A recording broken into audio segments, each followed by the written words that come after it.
교회력 절기로는 한 해의 마지막 주일인 왕이신 그리스도의 주일입니다. 이제 다음 주에 대림절을 시작으로 새로운 또 절기 한 해가 시작이 됩니다.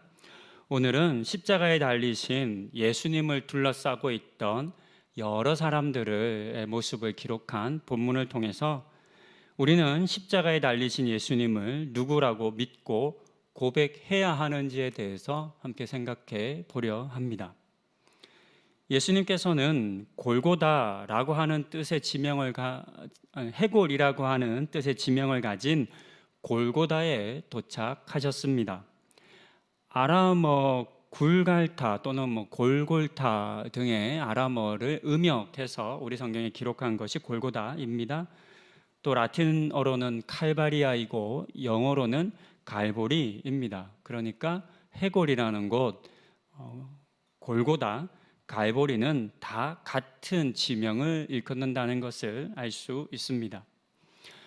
이곳은 예루살렘 성 북동쪽으로 약 230m 정도 떨어진 곳에 위치한 20m 정도 높이의 언덕입니다.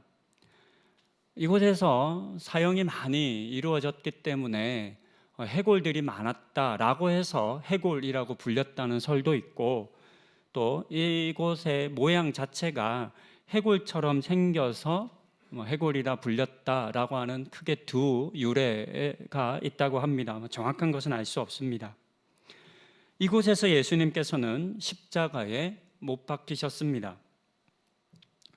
로마의 군인들과 주변에 있었던 무리들은 늘 해오던 것처럼 예수님이 입으셨던 옷을 벗겨서 수치를 주었고 그 옷을 제비 뽑아 나눠 가졌습니다.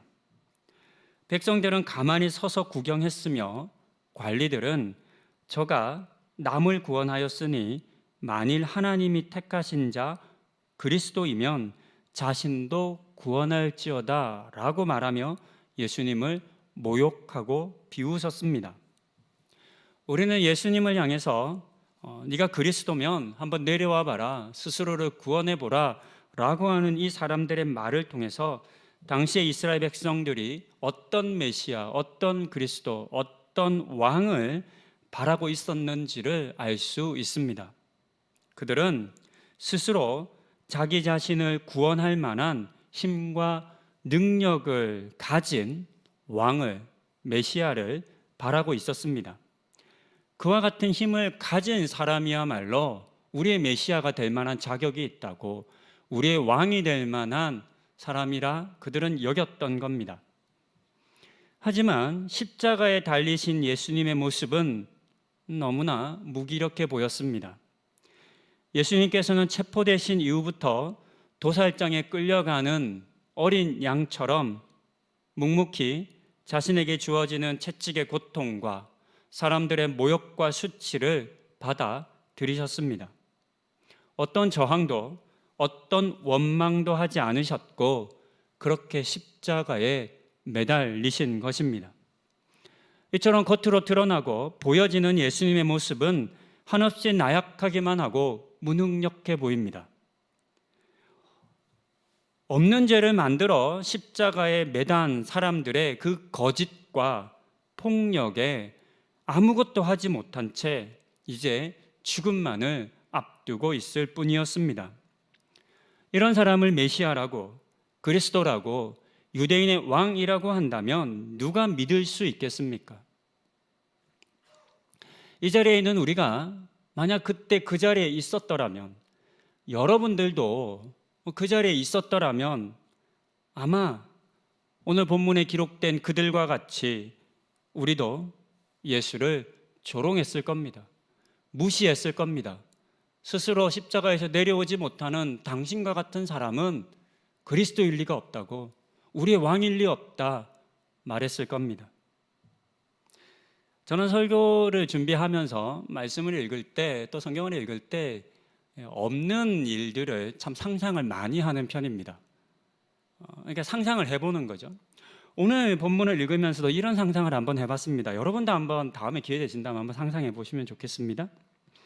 사람들이 예수님을 조롱했습니다. 너 그리스도라며, 너 메시아라며, 너 왕이라며? 그러니까 한번 내려와 봐. 스스로를 한번 구원해 봐. 라고 조롱했어요.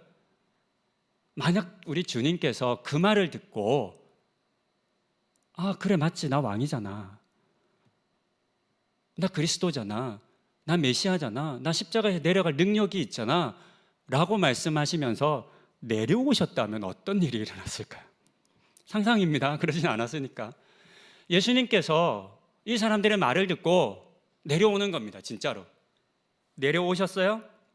그러면 그 밑에 있는 사람들은 어떤 사람이냐면 우리가 보았던 것처럼 예수님을 없는 죄를 만들어서 덮어 씌우고 그 죄로 예수님을 채찍질하고 모욕하고 수치를 주고 십자가에 매달은 사람들이잖아요.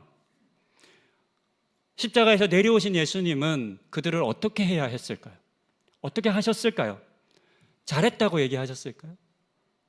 아닐 겁니다. 심판하셔야죠.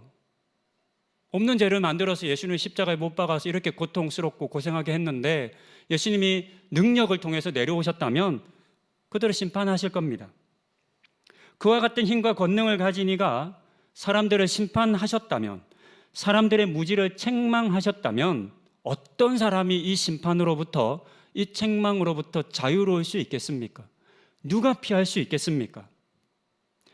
만약에 세상의 왕들이었다면 그렇게 고생하다가 정말 기적 같은 힘과 능력으로 십자가에서 내려오는 것 같은 일들을 했다면 아마 자신을 그렇게 만든 모든 사람들을 심판했을 겁니다. 하지만 참 감사한 것은 이와 같은 일이 일어나지 않았다는 겁니다. 오히려 예수님께서는 이 고통의 순간, 죽으시는 마지막 순간까지도 사람들의 죄를 불쌍히 여기셨고 사람들의 무지를 용서하셨습니다. 34절에서 예수님은 이렇게 하나님께 간구합니다. 아버지, 저들을 사하여 주옵소서. 자기들이 하는 것을 알지 못함이니이다. 그렇게 예수님께서는 십자가에 달리신 그 순간에도 사람들을 용서하셨습니다. 그들이 아버지의 진노를 받지 않도록 간구하셨습니다. 우리는 이 사실을 통해서 이 예수님께서 행하신 용서와 간구가 진정으로 예수님께서 가지신 힘과 능력이라는 것을 알아야만 합니다. 사람은 힘이 있으면 그 힘을 사용하려 합니다. 우리에게 누군가에게 나를 해코지하거나 나를 모욕하는 사람들로부터 나를 지키기 위해서, 나를 보호하기 위해서 힘과 능력을 가지고 있다면 우리는 그 힘과 능력을 쓰려 할 겁니다. 쓰지 않는 사람들을 어리석다 말할 겁니다. 스스로의 힘으로 십자가에 내려오는 것이 예수님께서 가지신 힘과 능력이 아니었던 겁니다. 반대로 사람들에 의해서 십자가로 내몰리고 또 무기력하게 달리신 것처럼 보이는 바로 그것이, 그리고 그 십자가에서 사람들의 죄를 용서하시고 용납하시는 것이 진정한 능력이었던 겁니다. 우리 예수님의 능력은 그러니까 십자가에 내려오는 능력이 아니라 십자가에 올라가는 능력이며 십자가 위에서도 용서하시는 능력이었습니다. 본문에 이어지는 38절은 우리에게 너무나 역설적인 사실 하나를 알려줍니다. 그의 위에 이는 유대인의 왕이라 쓴 패가 있더라. 십자가 처형을 할 때에는 관례적으로 죄인들의 죄를 기록한 패를 십자가 위에 붙였다고 합니다. 그러니까 다 십자가에 매달린 사람들은 죄명이 적혀 있었습니다. 예수님에게는 유대인의 왕이라는 죄명이 붙었습니다. 물론 이 죄패는 예수님을 조롱하기 위해서 쓴 것입니다. 하지만 사람들은 자신들이 행한 이 일 속에 하나님의 일하심과 역사가 숨겨져 있었다는 사실을 알지 못했습니다. 사람들은 예수를 십자가에 죽이는 것을 통해서 무엇을 말하려고 했냐면 이 예수는 메시아가 아니다라고 하는 사실을 표현하기 원했습니다. 예수를 십자가에 매다는 것을 통해서 그를 추종했던 수많은 사람들에게 이 예수는 유대인의 왕이 아니다, 우리를 구원할 메시아가 아니다 라고 하는 것을 나타내 보이려 했습니다. 그리고 이제 그 일이 이루어졌다 생각한 겁니다.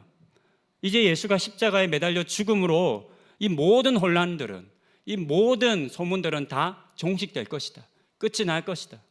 더 이상 예수는 메시아로, 그리스도로, 유대인의 왕으로 나타나고 드러나고 소문나지 않을 것이라고 생각했습니다. 하지만 아니었습니다.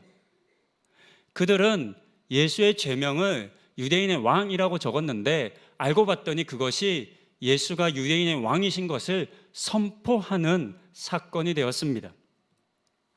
이 재패는 진실을 말하는 패였습니다. 하늘 보좌를 버리시고 이 땅에 오신 예수님께서는 지금 십자가 위에서 유대인의 진정한 왕으로 등극하신 겁니다. 십자가는 사람들이 볼 때에는 저주였고 죽음의 형벌이었지만 오히려 이 십자가는 예수님이야말로 참된 왕이신 것을 나타내 주었습니다. 우리는 십자가에 오르셔서 왕이 되신 예수님을 바라보아야 합니다. 그리고 이 일은 결코 우연히 이루어진 일이 아님을 또한 알아야만 합니다. 예수님께서는 이 세상에 오실 때부터 세상의 힘과 권력을 가진 왕과는 다른 모습으로 오신 왕이었음을 나타내셨습니다. 우리가 잘 아는 것처럼 예수님께서는 가장 연약한 어린 아이의 모습으로 세상에 오셨습니다. 심지어 태어날 곳조차 얻지 못해서 동물들이 머무는 마국간에서 태어나셨고 말의 먹이를 먹이는 구유에 누우셨습니다. 누가 이것을 왕의 출생이라 말하겠습니까? 어떤 왕이 이렇게 태어났음을 자랑하겠습니까? 하지만 우리 주님께서는 이 사실을 숨기지 않았습니다. 몰래 그곳에 태어났음을 감추는 것이 아니라 목자들을 불러 그 어린 양을 보여주셨고 동방의 박사들을 불러 온 세상에 이 사실을 전하게 했습니다. 만약에 세상의 왕이 자신의 출생의 모습이 이랬다면 숨겼을 겁니다. 감추었을 겁니다. 화려하게, 거대하게 엄청난 일이 일어난 것처럼 마치 우리나라 대통령들이 출생한 날 용이 보였다부터 해서 온갖 미사 여구를 붙여 그 내용들을 조작하는 것처럼 말입니다. 또한 우리는 예수님께서 예루살렘에 입성하시던 모습을 통해서도 예수님이 세상의 힘과 권력을 가진 왕으로 오시지 않았음을 확인할 수 있습니다. 마가복음 11장 7절부터 11절은 이렇게 기록합니다. 나귀 새끼를 예수께로 끌고 와서 자기들의 겉옷을 그 위에 얹어 놓음에 예수께서 타시니 많은 사람들은 자기들의 겉옷을 또 다른 이들은 들에서 벤 나뭇가지를 길에 펴며 앞에서 가고 뒤에서 따르는 자들이 소리 지르되 호산나 찬송하리로다. 주의 이름으로 오시는 이여 찬송하리로다. 오는 우리 조상 다윗의 나라여 가장 높은 곳에서 호산나 하더라. 예수님께서 예루살렘에 입성하시던 장면입니다. 예전에 이 본문으로 나귀를 타신 예수님이라는 제목으로 설교를 했었습니다. 그때 이 장면이 얼마나 우스꽝스러운지에 대해서 설명했었습니다. 예수님께서 이 새끼 나귀를 타신 장면은 생각해보면, 살펴보면 너무나 우스꽝스러운 모습입니다. 읽지 않았지만 마가복음 11장 2절은 예수님께서 타신 이 나귀가 아직 아무도 타보지 않은 나귀 새끼였음을 우리에게 알려줍니다.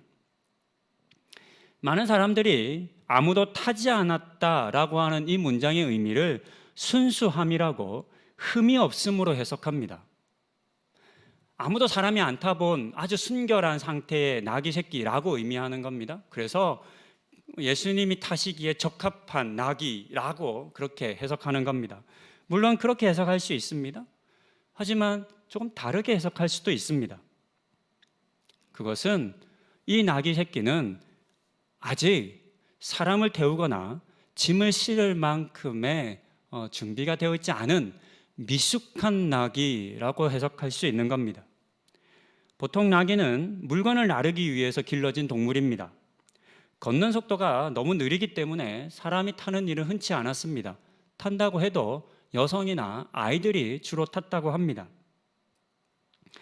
나귀는 처음부터 무거운 짐을 싣지 않고 사람을 태우지 않습니다. 왜냐하면 미숙하기 때문에 좌우 균형을 잘 맞추지 못하기 때문입니다. 그래서 작은 짐으로부터 짐을 싣는 연습을 합니다.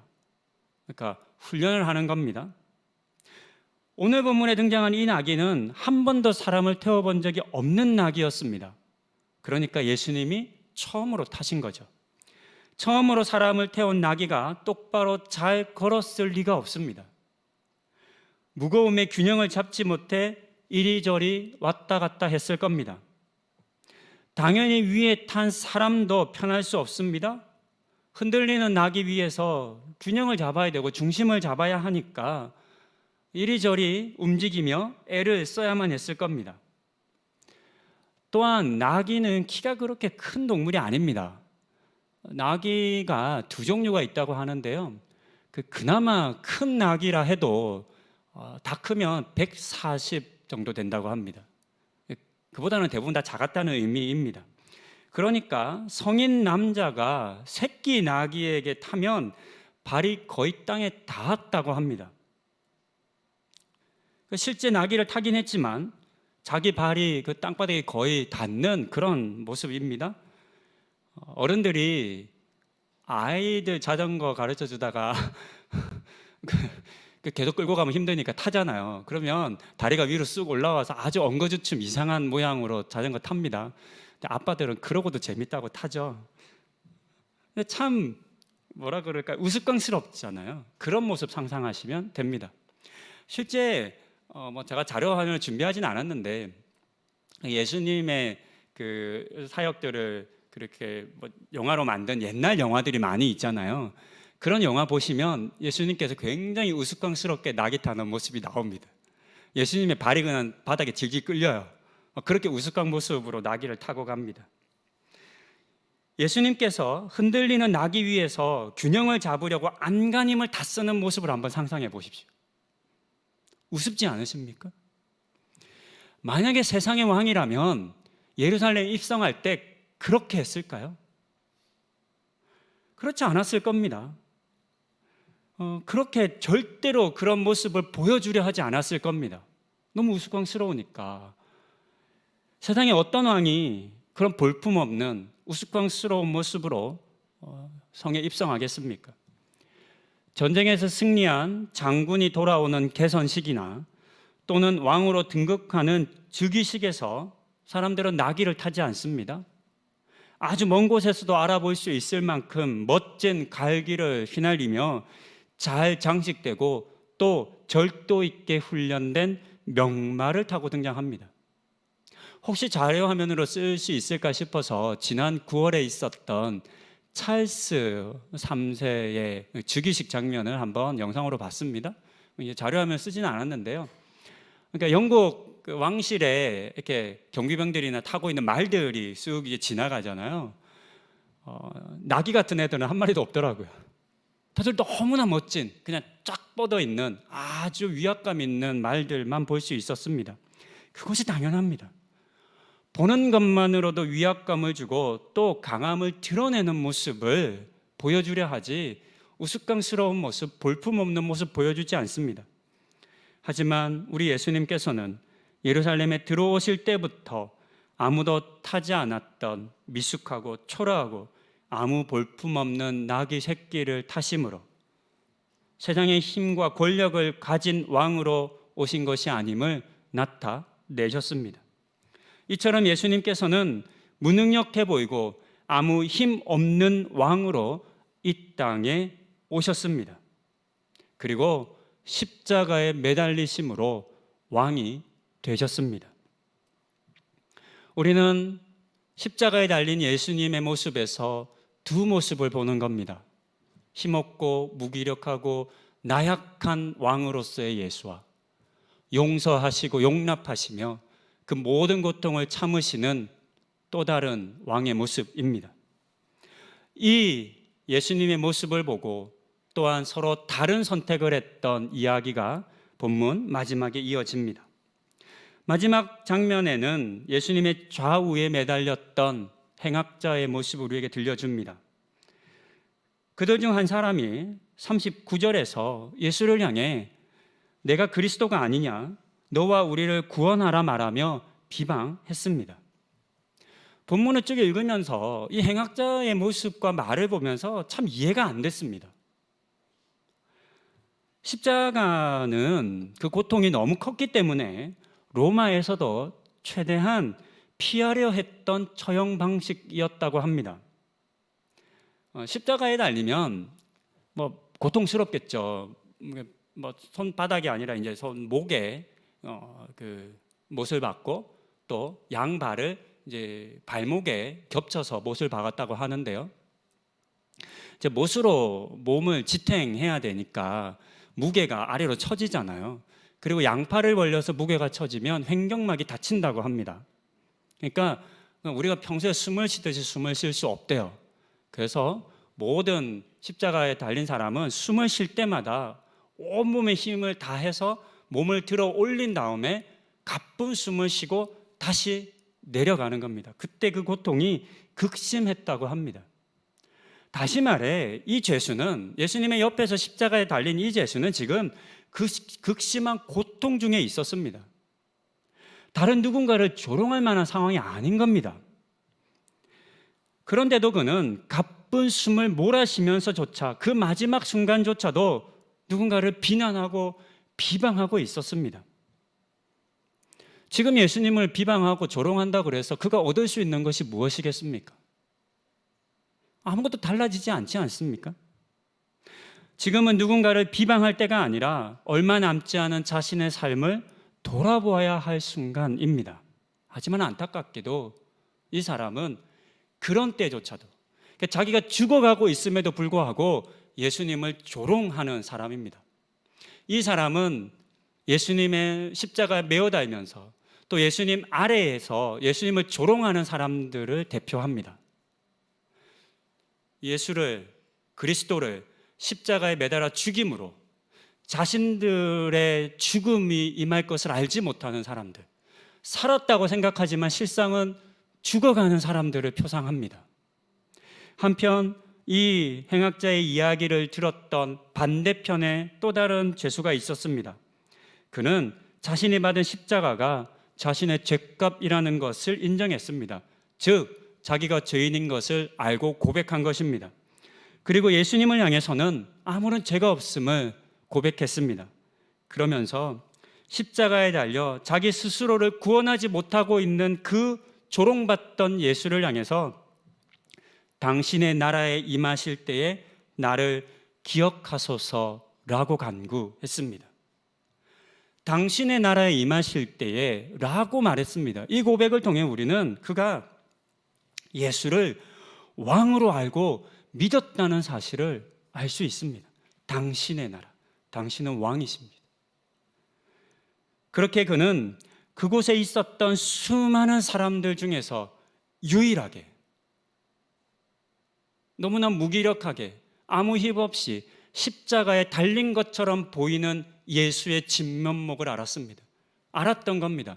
그가 진짜 왕이라는 것을, 그가 이 십자가 위에서 왕으로 등극하셨다는 것을 알았던 겁니다. 그렇게 예수님을 알아보고 그것을 고백함으로 그는 유일하게 이 본문에 등장하는 모든 사람들 중에서 유일하게 낙원을 허락받는 사람이 되었습니다. 그는 십자가에 달리신 예수를 왕이라고 믿고 고백하는 사람들을 대표합니다. 이처럼 본문에 등장하는 두 사람은 십자가에 달린 예수를 부인하고 비방하는 부류의 사람들과 반대로 그럼에도 불구하고 그를 믿으며 그에게 구원을 간구하는 사람들의 부류를 대표합니다. 여러분들은 어느 부류에 속하십니까? 어느 편에 서시겠습니까? 말씀을 정리합니다. 오늘 우리는 아무런 저항도 하지 못하고 무기력하게 십자가에 매달리신 예수님을 만났습니다. 여러분들은 이 예수님을 어떻게 바라보고 있으신지요? 또 누구라고 하시겠습니까? 로마의 군인들과 백성들과 관리들이 예수님을 조롱하며 가짜 왕이라고 모욕했습니다. 죽어가는 중에서도 예수님을 저주한 행악자도 있었습니다. 이들의 모습이 혹 여러분들의 모습, 우리의 모습은 아닐까요? 예수를 믿는다고 말은 하지만 그럼에도 불구하고 세상을 살기 위해서는 십자가에 내려오는 능력이 있어야 한다고, 힘이 있어야 한다고, 돈이 있어야 한다고 말하며 여전히 십자가에 매달리신 예수님을 향해서 좀 내려와 보시라고, 이 세상을 이길 만한 힘과 능력을 보여달라 말하고 있는 것은 아닐까요? 하지만 우리는 어디에서도 그런 예수님은 만날 수 없을 것입니다. 예수님께서는 단 한 번도 세상에 힘 있는 왕들과 같지 않으셨습니다. 마구간에서 태어나셨고 볼품없는 나귀 새끼를 타셨으며 십자가에 올라가셨습니다. 오늘 우리는 십자가에 내려오는 것이 참된 능력이 아니라 십자가에 올라가신 것이 진정한 예수님의 능력이었다는 것을 깨달아야만 합니다. 이처럼 우리는 십자가가 예수님께서 세상의 참된 왕이심을 증명하는 자리라는 것을 인정하십시다. 십자가에 달려 무기력하게 매어 달려 있는 그 예수님을 바라보면서 그 예수님의 숨겨진 진면목을 깨달아 알고 그 예수님을 나의 구원자라고, 나의 왕이라 고백하며 십자가에 달리신 우리 예수님을 자랑하시고 또 전하시는 우리 모든 분들 다 되시기를 권면드립니다. 기도하시겠습니다. 십자가에 달리신 예수님의 좌우편에 두 행악자들이 있었습니다. 죽어가면서도 예수님을 조롱하는 행악자가 있었고 예수님을 왕이라고 고백하며 구원을 간구했던 행악자가 있었습니다. 이 두 죄수가 모든 이 세상의 사람들을 대표합니다. 이 자리에 있는 우리는 어느 부류에 속합니까? 이 자리에 있는 우리는 십자가에 매달리신 주님을 향해서 내려와 보시라고, 능력을 보여달라 말하고 있습니까? 아니면 주님이야말로 이 세상의 진정한 왕이십니다 라고 고백하고 있습니까? 하나님, 우리가 눈을 열어 십자가에 매달리신 주님을 참된 왕으로 보고 믿게 하여 주시옵소서. 이 은혜 우리에게 주시기를 간구드리며 이 모든 말씀 우리 주 예수 그리스도의 이름으로 기도드립니다. 아멘.